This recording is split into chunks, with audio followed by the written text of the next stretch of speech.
உள்ளே வந்துட்டோம். ஆனால் உண்மையாக நடந்த சீனியர் இதுதான்.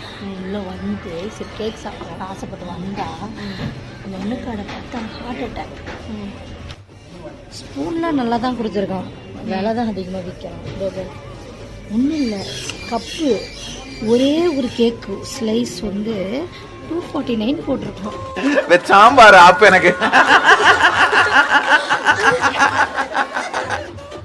கண்ணுக்கு குளிர்ச்சியாக இருக்குன்னு வந்தாச்சு. வெளியில் போனால் அசிங்கமாக போயிடும். எல்லாம் ஒன்றுமே பார்க்குறாங்க, என்னையே பார்க்குறாங்க, ஒரு மாதிரி ஆகுது. இது சீப்பஸ்ட் கேக் இருக்கிறதுலையே 130 ரூபாய்க்கு வாங்க. இதை சாப்பிட்டு கொஞ்சம் ரிவ்யூ சொல்கிறேன். இப்போ சொன்னி இது வாஸ்தவமான பேச்சு பார்க்காது.